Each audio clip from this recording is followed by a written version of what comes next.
Okay, this time it's gonna be different. I'm not gonna freak out, I'm not gonna get pissed off. We're just gonna have a good old relaxing time making fun of Code Geass R2. Fuck you! Well, that didn't last long. But before we even really begin, I'm confused again. Suzaku is ordered to stand down because Zero has joined the specially administrated zone. But why? I mean, this is a zone proposed by a fucking child. Isn't there some kind of measures for her peers to overrule her? It's just so bizarre that the Britannians are willing to go from publicly televised executions to peace just like that. All hail Britannia? It's like they simultaneously have tons of Britannian pride and don't really care. But anyway, it's time for more mealy-mouthed bullshit from LeDouche. What was that all about, anyway? I told you, he's just bluffing so we can lure the Britannians in and nail them! Fighting. Then more fighting. And then what? Huh? Hold on! What are you saying? We should dance with them? We fight because we must, unless you know some other way to do this. No, we can never make friends with our conquerors. The Japanese people are fighting for freedom. Toto! What is Japanese? What is truth? What is love? It means you're from Japan. But no, that's actually enough to convince Toto because LeDouche, the Britannian, knows what it means to be Japanese better than anyone else in all the land. Wow. You know, is there anything Zero isn't the best at? Actually, I heard he's not very good at Scrabble. Or Pikmin. It's those gloves. They stick to... Never mind. So after a completely unrelated ass shot, we cut to the same scene we've already seen a dozen times. Couldn't you discuss it with the Viceroy? Like when you had me talk to her on the phone the other night? Huh? She mistook me for someone else, so it was kind of a hazy call. You botched it up. LeDouche, have you really lost your memory?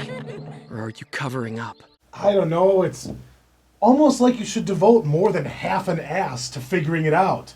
I mean, I know it's hard to make time to catch the world's most wanted fugitive with all that gardening you've got to do, but I'm sure you'll make time somehow. After D-Tard makes some vague preparations or something, Suzaku heads back to the base where an assassin and that new audience finally bite him in the ass.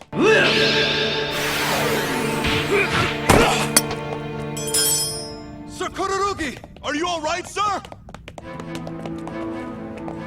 You, who used your Geass to force me to live. How does he know that?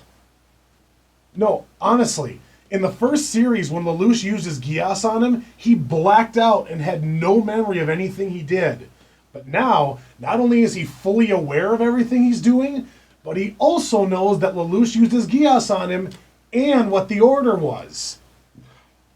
But I guess, how else would you explain it to a new audience except by having Suzaku destroy continuity in order to tell you himself? You know, it's almost like this whole thing was a bad idea. So next, we see the return of Nina. You know, that crazy bigoted bitch from the first series. Yeah, I'm so glad they brought her back, too. I'm sure it'll bring nothing but happiness and friendship.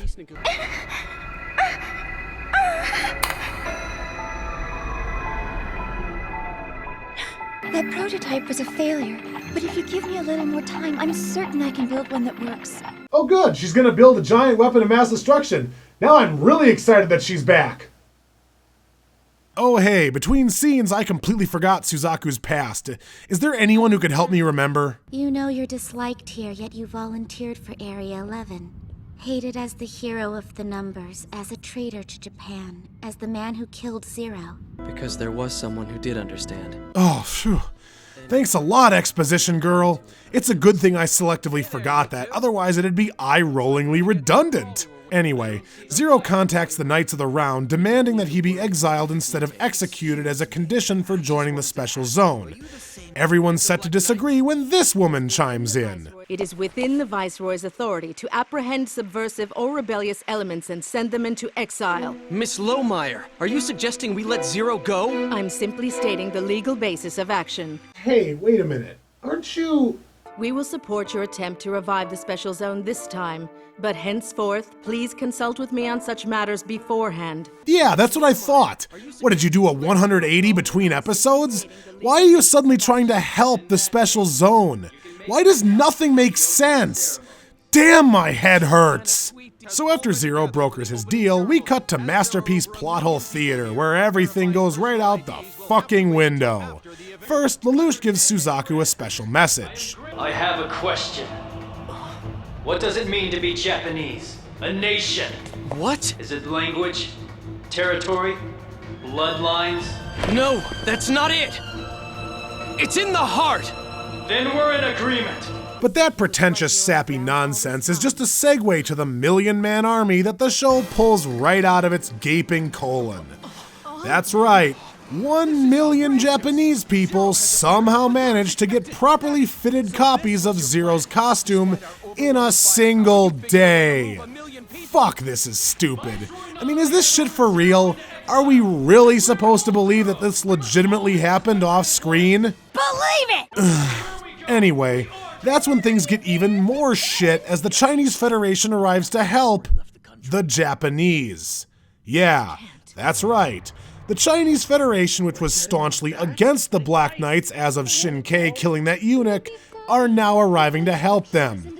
Because sudden character changes are awesome just because they're unexpected. Believe it! It turns out that since Zero has been exiled, because there's no way for them to know who the real Zero is, they all have to be exiled. Except that that's total bullshit because there's all the reason in the world to suspect LeDouche, and all you have to do is line these people up and unmask them. If they resist, you kill them. Plain and simple. When you don't find LeDouche, you know that none of them are Zero. But that's just me giving this show way too much credit. Instead, two stupid things happen simultaneously. First, that dumb bitch that helped propose the exile decides to try and kill everyone. Because again, sudden character turns are awesome.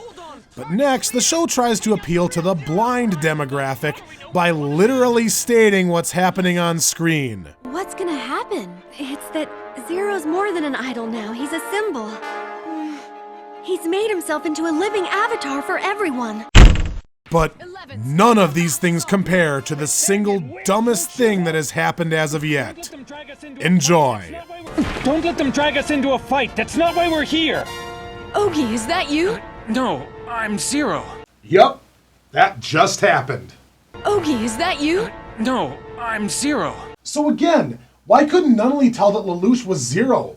It's apparently not that hard to tell. I mean, Ogie's voice has the same amount of muffle that LeDouche's does. What the shit is this? Well, they really thought they only had to appeal to children, didn't they? Because children are the only ones who wouldn't pick up on this shit. Right? So after a whole bunch of false tension, Suzaku prevents the Britannians from opening fire and LeDouche sails off into the sunset as the episode ends.